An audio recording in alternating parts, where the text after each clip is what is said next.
Recursive और non recursive base algorithm लिख सकते हैं, ठीक। लेकिन यहाँ पर जो हम काम करेंगे वो रिकर्सिव बेस एल्गोरिथम होगा, लेकिन मर्ज सॉर्ट जो है वो डिवाइड एंड कंपेयर बेसिस पे काम करते हैं। डिवाइड एंड कंपेयर का मतलब ये होता है कि पहले आप डेटा को डिवाइड करते हैं, ठीक है, उसके बाद फिर आप उसको कंपेयर करते वक्त यानी ज्वाइन करते वक्त अपने मकसद को पूरा कर रहे होते हैं, अपने टास्क को पूरा कर रहे होते हैं। तो इसको इन्होंने यहाँ पे लिखा है merge sort. The divide and compare paradigm involve 3 steps at each level of the recursion. अगर रिकर्जन बेस पे कर रहे हैं तो हर रिकर्जन बेस के ऊपर divide the problem into a number of the sub problem that are smaller instances of the same problem. हम उसी प्रॉब्लम जो हमें दिया गया होता है उसको पहले हम छोटे पार्ट्स में डिवाइड करते हैं, और उसके बाद ये एज पर रिक्वायरमेंट कि कितने स्मॉलेस्ट पार्ट बनाने हैं ये डिपेंड करता है उस एल्गोरिथम या उस टास्क के ऊपर। तो मर्ज सॉर्ट भी ये कहता है कि आप सिंगल एलिमेंट तक उसको डिवाइड करते हैं। तो उसके बाद कंपेयर का एलिमेंट ये कहता है कि the sub problems by solving that recursively if the sub problem size are smaller however just solve the sub problems in the straight forward manner. ठीक है, जब वो आप इसको कंपेयर कर रहे होते हैं तो उस प्रॉब्लम को सॉल्व कर रहे होते हैं। The solution to the sub problems into the solution of the original problem, यानी जो सब प्रॉब्लम का सॉल्यूशन होता है कंबाइन करते हैं, और कंबाइन आप इस कंपेयर पोजीशन पर कर रहे होते हैं तो वो बेसिकली मेन प्रॉब्लम को सॉल्व कर रहा होता है स्मॉलर से लेकर, यानी बॉटम अप अप्रोच के थ्रू, यानी स्मॉलर से फिर हायर गए, फिर उससे हायर गए, फिर उससे हायर गए, इस तरह करते हुए जो है वो आप अपने प्रॉब्लम को जो है सॉल्व करते हैं। मिसाल उन्होंने यहाँ पे दी है वो हम समझ लेते हैं कोई ताकि हमें आसानी हो जाए। तो ये कहता है कि मिसाल के तौर पे ये जो एग्जाम्पल यहाँ पे दी हुई है, ठीक है, ये जो एग्जाम्पल हमें यहाँ पे दी हुई है उसमें इन्होंने बड़ा क्लियरली बताया हुआ है कि आपके पास ये डेटा है 38, 27, 43, 3, 9, 82 एंड 10। ये आपके पास एक डेटा दिया हुआ है और आप भी चाहते हैं कि उसको मर्ज सॉर्ट से जो है सॉल्व करें, यानी डिवाइड एंड कंपेयर बेसिस पे उसको सॉल्व करना है। तो जब आप इसको सॉल्व करने के लिए जाएंगे तो इसको डिवाइड करना है। अब देखो वर्ड है डिवाइड, अब ये मर्ज सॉर्ट बताएगा कि डिवाइड कैसे किया जाएगा, वरना डिवाइड करने के तो बहुत सारे अंदाज हैं कि आप जो है वो इक्वली डिवाइड करें, नॉन इक्वली डिवाइड करें, वट जो भी तरीका इख्तियार करना है। लेकिन मर्ज सॉर्ट ये कहता है कि आपने जो डिवीजन करनी है वो इक्वल पार्ट्स में करनी है। डेफिनेटली अगर वो इवन होगा तो इक्वल हो जाएगा, और अगर ऑड होगा तो एक कोई क्वेश्चन होगा जिसमें एक डेटा ज्यादा हो जाएगा। जैसे यहाँ नजर आ रहा है 1, 2, 3, 4, 5, 6, 7 डेटा है, तो ये डेफिनेट एक के पास जो है वो 4 डेटा जाएगा और एक के पास 3 डेटा जाएगा। तो एक ज्यादा होना बेसिकली हम इसको इक्वल की कैटेगरी में रखते हैं मर्ज सॉर्ट के अंदर। तो ये बेसिकली दो हिस्सों में डिवाइड है। ये जो दो हिस्सों में डिवाइड होना इक्वल पार्ट्स में, ये रिकर्सिव प्रोसेस है। यानी अगर आपने मेन डेटा को दो हिस्सों में डिवाइड किया तो अगले दोनों डेटा को भी दो हिस्सों में डिवाइड कर देंगे, और अगले दोनों डेटा को भी दो हिस्सों में डिवाइड कर देंगे अनटिल अनलेस कि ये सिंगल पार्ट्स में कन्वर्ट होगा। ये जो हमारे मर्ज सॉर्ट के जो यानी जो मर्ज सॉर्ट में जो डिवाइड एंड कंकर टेक्निक इस्तेमाल कर रहे हैं, इसमें डिवाइड का काम जो है वो यहाँ पे हमने इस लेवल तक कर दिया। 38 जो हमें नजर आ रहा है यहाँ पे, इस लेवल तक हमने डिवाइड का काम जो है वो कर चुके हैं। ठीक है, यानी ये वाला पार्ट हमने डिवाइड कर दिया। अब आप इसको कंबाइन कर रहे हैं नहीं, और कंबाइन इस तरह करेंगे कि आप उसमें अपनी अचीवमेंट भी करते जाएं, कंपेयर भी करते जाएं। तो अब क्या होता है कि दो दो एलिमेंट करके आप इनको ज्वाइन करते हैं, दो दो एलिमेंट करके आप इसको एज इट इज ज्वाइन करते हैं और उस दो एलिमेंट के अंदर सॉर्टिंग एल्गोरिथम अप्लाई करते हैं। जैसे 38, 27। अब ये सॉर्टिंग टेक्निकली कैसे होगी वो भी हमें सीखना है। अभी तो हम इसको नॉन टेक्निकल तरीके, नॉन टेक्निकल से मुराद है कि किस तरह नजर आ रहा है वो हम यहाँ पे देख लें, लेकिन यकीनन इस सॉर्टिंग टेक्निक को एल्गोरिथम बेस भी हमें बनाना है। तो कहते हैं 38, 27, तो इन दोनों को सॉर्ट कर देंगे। तो 28, 37 यानी अब दो छोटे एलिमेंट है, इनको सॉर्ट करना आसान है। तो जब इनको सॉर्टिंग एल्गोरिथम में लेके जाएंगे तो हम लिखेंगे यहाँ पे कि 27 को पहले लिखें, 38 को बाद में। ठीक है, इसी तरह से अगले वाले में देखें तो 43 और 3, तो ये 3 और 4 जो है वो सॉर्ट हो जाएगा। 9 और 82, तो ये आपके पास 9 और 82 जो है वो सॉर्ट हो जाएगा। 10 अभी किसी पार्ट में शामिल नहीं हुआ, ये अगले पार्ट में शामिल करेंगे। फिर यहाँ से सॉर्टिंग करना शुरू करेंगे। अब यहाँ पे दो एलिमेंट है और यहाँ पे भी दो एलिमेंट है, इन दोनों एलिमेंट को सॉर्टिंग करेंगे। तो इसको अब कैसे कर रहे होंगे ये तो मैं भी समझाऊंगा एल्गोरिथम को यूज करते हुए, लेकिन नॉर्मली किस तरह किया जाता है, मैं पहले एलिमेंट को इसके पहले एलिमेंट से सॉर्ट देखते हैं कौन सा छोटा है। जो छोटा होता है उसको उठा के जो है वो यहाँ रख दिया जाता है, जो छोटा होगा। और उसके बाद इस वाले पॉइंट का यानी जो सेकंड वाला है इसका जो है वो एक एलिमेंट जो है वो एक यानी वो विंडो आगे बढ़ा देते हैं। जब विंडो आगे बढ़ा देते हैं, ठीक है, तो अब ये वाला 27 43 से कंपेयर होता है। इन दोनों में जो छोटा होगा वो यहाँ पे आ जाएगा, 27 छोटा है लिहाजा वो यहाँ पे आ गया, ठीक है, 27। और इसका भी जो है वो स्लाइडर आगे ले जाएंगे, यानी पॉइंटर आगे ले जाएंगे। अब 38 43 से कंपेयर होगा, तो 38 छोटा है तो 38 यहाँ आ जाएगा। और अब ये कंप्लीट हो चुका है, तो यहाँ पे जो भी राइट साइड पे एलिमेंट होंगे वो सारे के सारे इसके अंदर कॉपी कर दिए जाएंगे। इस तरह 3, 27, 38 और 43 जो है इसके अंदर सॉर्ट होके आ जाएगा। और ये दोनों प्रोसेस इसके अंदर में लगाएंगे आप, तो यहाँ पे भी 9, 10 और 82 सॉर्टिंग होके जो है यहाँ पे आपको मिल जाएगी। इसी तरह से जब ये दोनों मिल जाएगा, तो अब आपके पास जो है वो अगले दो एलिमेंट, अब ये आप कॉन्केयर भी कर रहे हो, कंबाइन भी करते जा रहे हैं, ताकि आपका एक्चुअल जो है वो सॉर्ट होके वही एरे सॉर्ट होके आपको मिल जाए। और कोई किसी किस्म का नया एरे आपने इस्तेमाल नहीं किया इसको सॉर्ट करने के लिए। तो आपने कहा कि आप सॉर्टिंग करनी है, तो आपके पास जो है देखें, एक पॉइंटर यहाँ रखा आपने, मैं समझा देता हूँ अगर उसको समझ नहीं आया। तो एक पॉइंटर आपने यहाँ रखा, ये दो पॉइंटर आपने जो है वो यूज किए यहाँ पे। और इन दो पॉइंटर के अंदर आपने कहा कि पहले 3 को 9 से कंपेयर करेंगे। 3 को 9 से कंपेयर करने पे जो दोनों में से छोटा होगा दोनों एरे में, उसको आप नीचे कॉपी कर देंगे। तो 3 जो है वो छोटा है, उसको कॉपी कर देंगे। जो कॉपी होता है उसका पॉइंटर एक आगे चला जाता है, और जहाँ से कॉपी नहीं होता वो पॉइंटर अपनी जगह पे रहता है। तो यहाँ से 3 जो है वो नीचे आ गया और ये दोनों अपनी जगह पे। उसके बाद आपने जो है वो 27 को 9 से कंपेयर किया, पॉइंटर आगे नहीं गया था, तो आप 27 को 9 से कंपेयर किया और 9 जो है वो नीचे की तरफ आ गया, और इसका पॉइंटर अब आगे की तरफ चला जाएगा और वो पॉइंटर अपनी जगह पे। अब 27 को 10 से कंपेयर करेंगे, 10 छोटा है, 10 यहाँ पे आ गया, इसका पॉइंटर आगे की तरफ चला जाएगा। इसी तरह से फिर 27 को 82 से कंपेयर करेंगे, 27 छोटा है, यहाँ आ गया, फिर उसके बाद पॉइंटर आगे चला गया, आगे जाएगा तो 38 जो है वो फिर कंपेयर होगा, और इस तरह से 43 कंपेयर होगा, और आखिर में 82 जो है वो बाहर आ जाएगा, यानी यहाँ पे कॉपी हो जाएगा।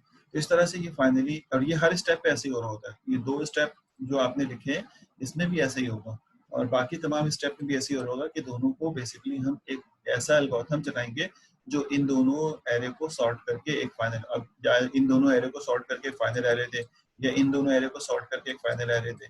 इस तरह हम हर स्टेप के अंदर सॉर्टिंग कर रहे होंगे, लेकिन हर स्टेप के अंदर तकरीबन n एलिमेंट सॉर्ट हो जाएंगे। यानी अगर यहाँ पर टोटल 7 एलिमेंट है, तो 7 एलिमेंट सॉर्ट हो रहे होंगे, यानी दो पहले यहाँ पे, फिर दो यहाँ पे, दो यहाँ पे, 6 हो गए, ये एज इट इज उतर गया।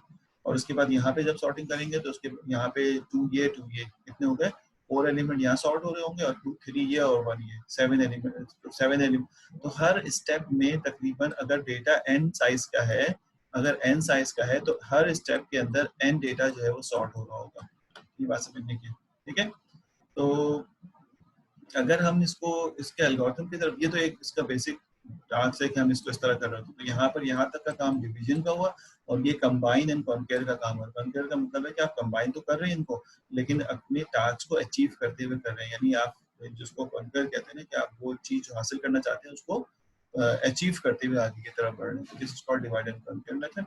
और इसमें बेसिकली ये तो इसके बेसिक एल्गोरिथम है जो हमें पहले से शायद आता भी हो, नहीं आता तो अब शायद लर्निंग होगी, और नहीं अभी भी नहीं समझ में आया तो आप हैंड रेज करके पूछ सकते हैं। तो मैं इसको दोबारा एक्सप्लेन कर दूंगा। लेकिन अगर आप देखें तो इसका एल्गोरिथम कैसे चल रहा है, तो कहता है इसका अगर हम रिकर्सिव बेस एल्गोरिथम की तरफ जाएं तो it is only basically these 5 lines. यानी आप इंटरेस्टिंग बात कि अगर मैं इसको रिकर्सिव बना रहा हूँ तो मुझे सिर्फ ये 5 लाइनें लिखनी है एल्गोरिथम को लिखने के लिए। और वो 5 लाइनें कौन कौन सी हैं? वो कहता है ये 5 लाइनें जो हैं वो बेसिकली वो है, आपने सबसे पहले मर्ज सॉर्ट, देखिए मर्ज सॉर्ट का कीवर्ड कॉल किया, और मर्ज सॉर्ट के कीवर्ड में आपने ए पास किया। ए का मतलब होता है वो एवरेज को सॉर्ट करना है। फिर पी पास किया, और पी पास करने के बाद जो है पी पास किया, और उसके बाद आर पास। पी जो है वो उस एरे का इनिशियल, और आर जो है उस एरे का जो है फाइनल होता है। तो पी इनिशियल होगा और आर जो है फाइनल होगा। यानी अगर आपने एक एरे जो है वो दिया है, तो इसका जो पी है वो इनिशियल एरे का इंडेक्स होगा, और आर जो है फाइनल एरे का इंडेक्स होगा, ठीक है। तो इस तरह से आप बेसिकली उसको जो है वो सॉल्व कर देंगे। तो आपने कहा कि अगला जो है ये तो हो गया, ये 3 चीजें पास कर दिया। अब आपने कहा कि अगर जो हमें दिया गया है वो सही है, सही सेंस में कि जो पी है यानी इनिशियल है वो फाइनल से छोटा हो। ऐसा ना हो कि इनिशियल और फाइनल जो है वो एक जैसे आपको दे दी जाए। इनिशियल इंडेक्स फाइनल यानी कोई ना कोई डेटा इसके अंदर एग्जिस्ट करता है। अगर इनिशियल और फाइनल एक ही जगह पे होंगे तो इसका मतलब इसमें तो सॉर्ट करने के लिए कुछ होगा ही नहीं, क्योंकि एक ही सेल होगा, तो कम से कम 2 सेल तो हो ना इसके अंदर, कम से कम 2 सेल। तो इसका मतलब है पी और आर जो है वो, पी जो है वो आर से छोटा हो तो ये काम जो है वो 2 से लेकर 5 तक करेगा।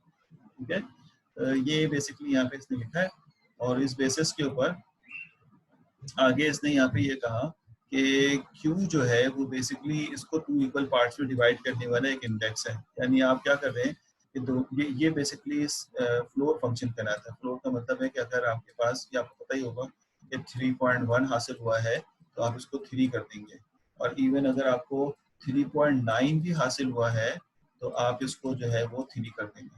फ्लोर फंक्शन ये कहता है कि आपको जितना बेसिकली फ्लोर यानी आप उसको डेसिमल में नीचे की तरफ ले जाएंगे, तो ये बेसिकली आपके पास फ्लोर फंक्शन कहलाता है। ठीक है, तो यहाँ पर आप इसको, ये इसलिए है कि एक साइड बड़ी और एक साइड छोटी होने का, इवन होगा तो मसला नहीं आता फ्लोर फंक्शन की इंपॉर्टेंट, लेकिन ऑड होगा ना तो मसला आता है।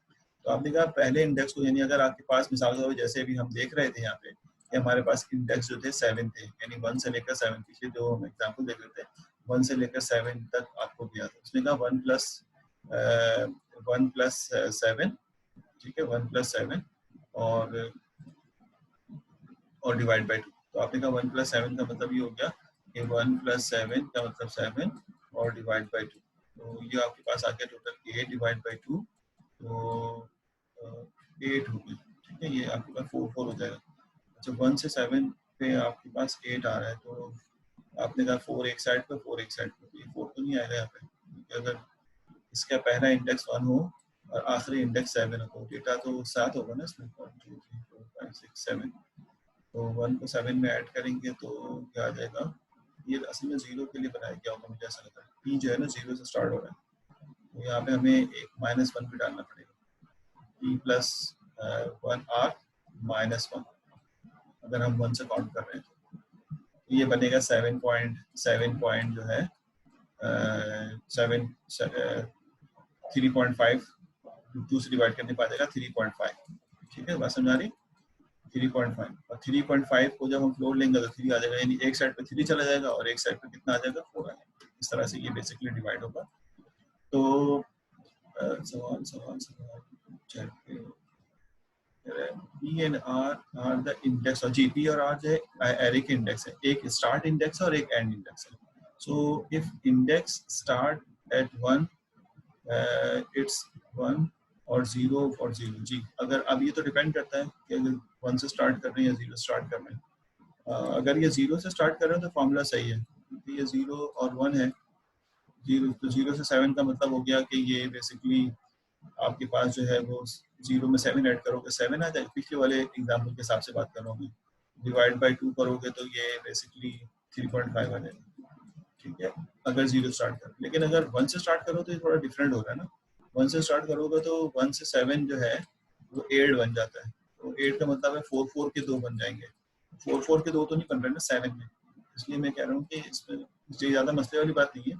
अगर आप 1 से स्टार्ट कर रहे हैं तो आप यहाँ पे P प्लस आर -1 लिख लें बस, ताकि आपको ये एडजस्टमेंट हो जाए और डिवाइड बाई 2। ठीक है, तो ये इस तरह से आपको जो है वो एडजस्टमेंट मिल जाएगा। जी जी, अच्छा जी, अब आइए जो मेन काम है, मेन काम यहाँ पे ये आ रहा है, मेन काम जहाँ पे ये आ रहा है, this will solve the problem. जी जी बिल्कुल ऐसे ही ये सॉल्व कर देगा प्रॉब्लम, आपने सही लिखा। यहाँ पे मेन 3 स्टेप्स ये आ रहे हैं कि आपने ये जो बेसिकली डिवीजन का प्रोसेस है, ये मुस्तकिल करते रहना है जब तक कि सिंगल डेटा ना मिल जाए आपको। ठीक है, जब तक कि देखिए ये क्या लिखा हुआ है, जब तक कि आपको क्या ना मिल जाए, एक सेल ना मिल जाए। एक सेल का मतलब क्या होता है कि पी और आर जो है वो सेम है, पी और आर सेम जैसे ही मिलेंगे ये फेल होगा, अंदर नहीं आएंगे आप। तो इस बेसिस पे, ठीक है, तो अब आप इसको डिवाइड करना शुरू कर रहे हैं, और ये रिकर्सिव प्रोसेस याद है, 2 रिकर्जन कॉल हो रही है, और एक ये जो मर्ज है, ये मर्ज सॉर्ट नहीं है, ये मर्ज है। ठीक है, ये बहुत इंपॉर्टेंट बात है जो हमने लास्ट क्लास में पढ़ी थी, अगर आपने रिवीजन की हो तो। हमने यहाँ पे कहा कि 2 मर्ज सॉर्ट का रिकर्जन कॉल हो रहा है, और एक मर्ज जो है वो जॉब कॉल हो रही है, जैसे प्रिंटिंग की जॉब। ये मर्ज सॉर्टिंग, ये मर्ज का एक मेथड है, और ये मर्ज सॉर्ट है जो अपने आप को दोबारा कॉल कर रहा है यहाँ से। लेकिन जो दोबारा कॉल हो रहा है वो थोड़ा सा डिफरेंट करके कॉल कर रहे हैं यहाँ से। हमें देखना है कि इसकी ट्री कैसे बनेगी। आप कहेंगे इसकी ट्री ऐसे बनेगी कि जो मर्ज सॉर्ट है, वो ये वाला मर्ज सॉर्ट, ये 3 जॉब करेगा। एक तो अपने आप को दोबारा कॉल करेगा, और फिर उसके बाद फिर अपने आप को दोबारा कॉल करेगा, और उसके बाद फिर यहाँ पर एक मर्ज जो है वो रन करेगा। ये बेसिकली इसके प्रोसीजर होगा। और ये वाला मर्ज सॉर्ट भी क्या करेगा, ये वाला मर्ज सॉर्ट भी यहाँ पर पहले एक मर्ज सॉर्ट कॉल करेगा, फिर यहाँ पे एक मर्ज सॉर्ट कॉल करेगा, और इसके बेसिस पे एक मर्ज कॉल होगा। एंड सिमिलरली है, और ये वाला तो कुछ भी कॉल नहीं करेगा, ये मर्ज सॉर्ट नहीं है, ये बेसिकली एक मेथड है। जो जिस तरह प्रिंटिंग की जॉब थी वो एक जॉब है, ये वाला काम जो है वो एक जॉब है। वो जॉब कैसे काम करे इसका एल्गोरिथम भी हमें देखना होगा। और ये दोनों जो है वो रिकर्जन है, ये दोनों जो है रिकर्जन। तो याद आ गया होगा कि हमने इस तरह के एक पैटर्न को लास्ट टाइम डिस्कस किया था, और उसमें हमने ये पैटर्न कहा था कि एक रिकर्जन कॉल हो रहा है, बीच में जॉब कॉल हो रही है, फिर एक रिकर्जन कॉल हो रही है। यहाँ पे थोड़ा चेंज आ गया, पहले रिकर्जन कॉल हो रहा है, फिर रिकर्जन कॉल हो रहा है, फिर बेसिकली एक जॉब कॉल हो रही है। तो लेकिन हमें ये पता होना चाहिए कि ये जॉब कैसे हो रही है। ये जरा देख लें इसको आप, ये किस तरह से कॉल होता है। कहता है देखो, हम जब इसको 2 हिस्सों में डिवाइड कर लेंगे, सपोज करो कि हमारे पास इस अभी जो डेटा दिया हुआ था, तो हम अगर कहते हैं कि वो 7 डेटा था, 7 डेटा था, और इसमें 1 से लेकर 7 तक का इंडेक्स है, तो Q को क्या वैल्यू मिलेगी। अगर हम 1 से काउंट कर रहे हैं ना, तो इसको हम -1 कर लेते हैं। यहाँ पे रिजवान ने भी एक सजेशन दी, उसको भी कर सकते हैं आप। तो आप कह देंगे कि यहाँ पे -1 करेंगे तो Q को जो डेटा मिलेगा वो 3 मिलेगा। गौर से देखना, यहाँ पे Q जो है वो 3 आ जाएगा। Q जो है वो इज इक्वल टू 3 हो जाएगा, ठीक है। Q is equal to 3 whenever you will use this floor function। अब जब ये पास करेगा तो आपका पूरा एरे पास होगा यहाँ से मर्ज सॉर्ट के अंदर, दोबारा इस चीज को कॉल करने के लिए कि दोबारा तोड़ना है। तो ये यहाँ से A पास होगा, और यहाँ से P पास होगा, P यानी इनिशियल इंडेक्स यानी 1 पास होगा, और Q पास करेंगे यानी 3 पास कर देंगे। ठीक है, पहले वाले बेस में जो है इसमें ये पास हो जाएगा, और दूसरे वाले में यकीनन यहाँ से आपने 4 से भेजना है इसको। 4 का मतलब ये हो गया Q+1 और R तक भेजना है। तो देखो क्या लिखा हुआ है, A भेजेंगे, A एरे का नाम तो A ही है, इस एरे को ही भेजेंगे, लेकिन एक आगे से भेजेंगे लास्ट तक। तो इसका मतलब है 2 हिस्सों में डिवाइड करके इन दोनों को दोबारा तोड़ने के लिए भेज दिया गया, 2 इक्वल पार्ट्स में दोबारा। तो ये दोबारा जाएगा और ये दोबारा जाएगा, लेकिन यकीनन ये पहले है तो हर दफा ये जॉब पहले होगी, ये होल्ड हो जाएगी। इस तरह से यहाँ पे हो रहा होगा। तो ये जॉब अपने आप को सॉल्व करने के लिए जाएगी। तो 1 से 3 तक होल्ड डिवाइड करने जाएंगे। 1 से 3 तक जब आप डिवाइड करने जाएंगे तो P प्लस R यानी 1 + 3 - 1, 1 + 3 - 1। तो आपको पता है कि ये आपके पास आ जाएगा 3, इसका फ्लोर है यहाँ पे, ये आप Q निकाल रहे हैं, ठीक है, और डिवाइड बाई 2, तो ये फाइनली आ जाएगा 3/2, ठीक है, 3/2, और इसका आप फ्लोर निकाल रहे हैं, और जब आप फ्लोर निकालेंगे तो 1.5 आ जाएगा। 1.5 का जब फ्लोर निकालेंगे तो 1 आ जाएगा। इसका मतलब ये हुआ कि एक क्यूब के अंदर जो है वो 1 आ जाएगा, यानी एक पार्ट तो 1 हो जाएगा, और दूसरा पार्ट जो है 2 से लेकर 3 तक हो जाएगा फर्दर। इस तरह ये डिवाइड हो, यानी जो पार्ट 1 हो जाएगा वो फर्दर डिवाइड नहीं होगा, लेकिन जो 2 और 3 होगा वो फर्दर डिवाइड हो जाएगा, 2 से 3 तक। और ये उस वक्त तक डिवाइड होता रहेगा जब तक कि आपके पास ये कंडीशन जो है वो ट्रू है। जैसे ये कंडीशन फॉल्स होगी, इस कंडीशन के फॉल्स होने का मतलब ये हुआ कि आपके पास एक सेल होगा, तो ये स्टॉपिंग होना शुरू हो जाएगा। इसका मतलब ये हुआ कि जब ये डिवाइड होना खत्म करेगा तो ये कॉल होना खत्म हो जाएगा, लेकिन जब कॉल होना खत्म होगा तो फिर ये मर्ज चलना शुरू होगा। मर्ज का मतलब ये है कि अब आप इनको ज्वाइन करना शुरू करेंगे, ठीक है। तो मैं इसकी ट्री भी बना सकता हूँ, और ट्री शायद बनानी भी चाहिए। ये ट्री किस तरह से वर्किंग करे, किसी एक के लिए एग्जांपल जो है वो हमें यहाँ पे शो करना चाहिए कि भाई अगर हम इस डेटा के ऊपर हम अपना ट्री डिजाइन करते हैं तो किस तरह से इसकी ट्री जो है रन होगी। मैं देखता हूँ नीचे ट्री नहीं बनी हुई, तो बना लेंगे थोड़ी देर पहले, इसको मैं पढ़ा दूँ। ट्री बनाने में थोड़ा टाइम कंज्यूम होगा। ये ट्री तो जनरलाइज है, और अगर हम उसी के हिसाब से देखें तो हमें यहाँ पर इसकी रिकर्सिव कॉल को, बेसिकली रिकर्सिव कॉल की ट्री बनानी चाहिए। रिकर्सिव कॉल कैसे हो रही है इसकी, ठीक है, यानी इंडेक्स बेस पे रिकर्सिव कॉल। चलो अब इसको हम रिकर्सिव कॉल की ट्री भी, यानी मैं रिकर्सिव कॉल की बात इस तरह कर रहा हूँ कि अगर मैं यहाँ पर देखूँ तो ये आपको नजर आ रहा हूँ। तो यहाँ पे अगर हम बनाना शुरू करें तो जो अभी हम बनाएंगे आगे वो टाइम उसमें से निकाल के वो ये कि आप कहेंगे कि पहले मैं मर्ज सॉर्ट कॉल कर रहा हूँ, इसके अंदर 3 इंडेक्स भेज रहा हूँ, 3 इंडेक्स में एक ए भेज रहा हूँ, ठीक है, उसके बाद 1 भेज रहा हूँ और 7 भेज रहा हूँ। ये पहला हमने इंसर्ट यानी सेंडिंग की रिकर्सिव में। उसके बाद ये क्या करेगा, ये यहाँ पर एक और मर्ज सॉर्ट कॉल करेगा, ठीक है, उसके बाद ये एक और मर्ज सॉर्ट कॉल करेगा और उसके बाद यहाँ पे ये एक मर्ज कॉल होगा, ठीक है, मर्ज कॉल। मर्ज सॉर्ट जो कॉल करेगा ये बेसिकली ए ही होगा, ठीक है। उसके बाद मर्ज सॉर्ट जो ये वाला कॉल हो रहा है ये बेसिकली एल्गोरिथम के बेसिस पे क्यू कैलकुलेट होगा और क्यू से सॉल्व होके हमें मिला था, तो ये कहेगा कि ये 1 से लेकर 3 तक जाएगा, ठीक है। और ये वाला जो मर्ज सॉर्ट कॉल हो रहा है ए, ये जो है आपके पास 4 से लेकर 7 तक जाएगा। समझ आ रही बात है? और ये जो है इसको हमने क्या पास किया, ये आपने देखने की बात है। यहाँ पर जो हमने पास किया है इसमें 4 चीजें हैं, ए पी क्यू आर, चारों चीजें पास की। अब इसमें हम चारों चीजें पास कर देंगे ए पी क्यू आर। तो ये कैसे पास कर रहा होगा ताकि हम इसको यूज कर सकें। ए इस वक्त इस स्टेज पे ए पी, पी का मतलब 1, क्यू क्यू का मतलब 3 और आर का मतलब 7। यहाँ पे मर्ज को जो हम देंगे वो ये वाली वैल्यू देंगे। और इसी तरह से जब इसकी बारी आएगी तो ये मजीद यहाँ पर एम एस कॉल करेगा, एम एस कॉल करेगा और यहाँ पर भी ये एम एस कॉल करेगा, ठीक है। और ये वाला पार्ट जो है वो एम कॉल करेगा, तीसरा जो यहाँ पर जो एम एस कॉल होगा उसमें अगेन जो है यहाँ पे ए, ठीक हो गया, कॉमा ए कॉमा, और इन दोनों को जब डिवाइड करेंगे तो हमें इसमें फ्लोर फंक्शन निकाल रहे हैं तो क्यू में 1 आएगा और वही 1 आ जाएगा, ठीक है। एक पार्ट जो हम करेंगे यहाँ पे तो एक पार्ट आएगा 1 से 1 तक, ठीक। और दूसरे वाले में जो यहाँ वाले में कॉल करोगे आप, इसमें आ जाएगा ए कॉमा, ठीक, इसमें आ जाएगा 2 से लेकर 3 तक, 2 से लेकर 3 तक, ठीक, इस तरह से। और यहाँ पर जो आप फाइनली लिखोगे वो लिखोगे ए कॉमा, ठीक है। और इसमें हमने कहा था पी, यानी यहाँ पे पी जो है इस जगह पे पी जो है 1 ही है, फिर क्यू, क्यू भी 1 है और आर, आर का मतलब 3 है। इस तरह से ये मर्ज और ये ट्री इस तरह ग्रो होते जाएगी। अब ये फर्दर ग्रो तो नहीं होगा, ये 2 था, ये फर्दर ग्रो होगा, ठीक है। इसको हम फिर ग्रो करेंगे, इसको भी ग्रो करेंगे, ठीक। इस तरह से ये आगे बढ़ता चलता है। और फिर जब ट्रैवर्स करेंगे तो हम कहेंगे पहले ये कॉल हुआ, इसको स्टैक में रख लिया हमने, एम एस पहले वाले को, एम एस जो पहला पैरामीटर है 1 7 वाला, फिर आगे गए, फिर इसको हमने रखा, फिर आगे गए इसको रखा, इसमें कोई जॉब नहीं है तो इसको सॉल्व किया, फिर आगे गए। इस तरह से जैसे हम ट्रेसिंग करते थे पहले, वैसे ट्रेसिंग इसकी भी कर रहे हो, ठीक है। तो ये बेसिकली मर्ज सॉर्ट हमारा इस तरह बनेगा।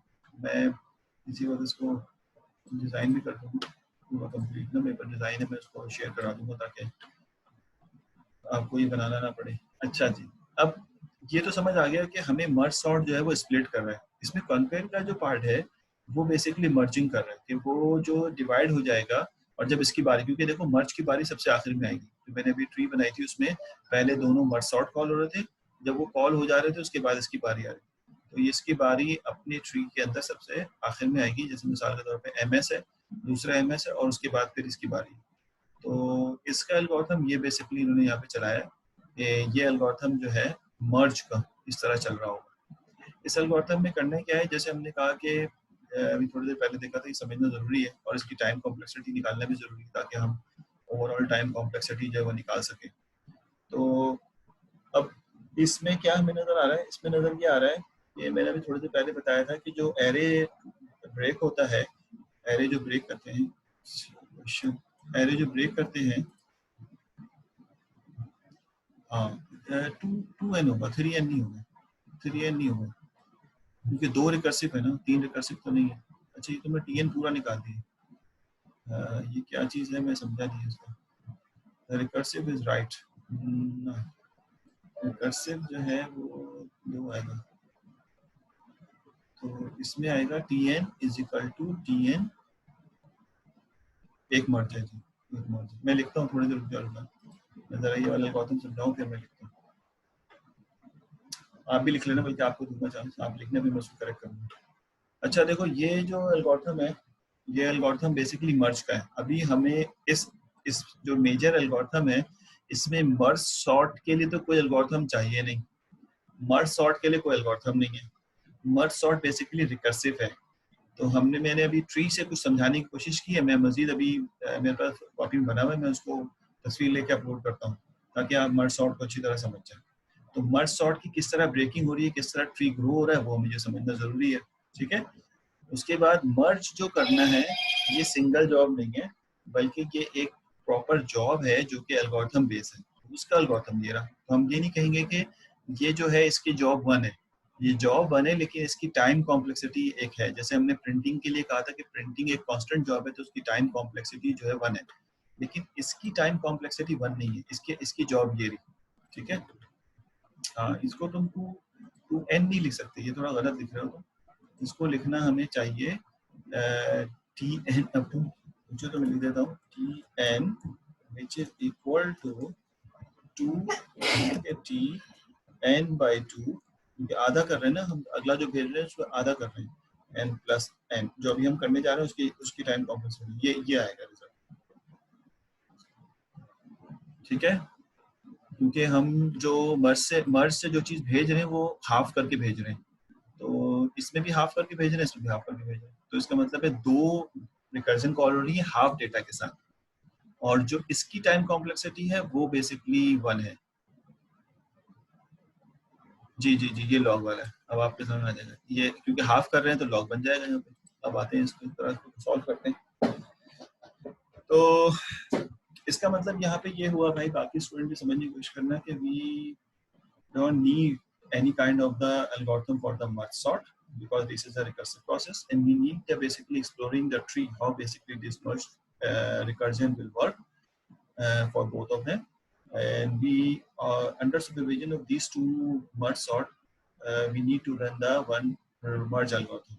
Merge is not basically a recursive process, so we need an algorithm regarding this merge. So यहाँ पर जो slide show कर रहे हैं वो basically ये show कर रहा है कि merge कैसे काम करें, ये समझना जरूरी है, क्योंकि ये समझना इसलिए ज़रूरी है कि हमें बेसिक कोर्स से हम पढ़ रहे हैं, तो हमें इसके बहुत सारे एल्गोरिथम हैं मेरे पास, और दूसरी बुक में देखोगे डिफरेंट टाइप का। ये मैंने फोरमैन से कॉपी किया है जो हम लोग फॉलो कर रहे हैं, फोरमैन में ये बता रहा है कि इस तरह से लिखा है। इसके हर हर पहलू पे हमें ये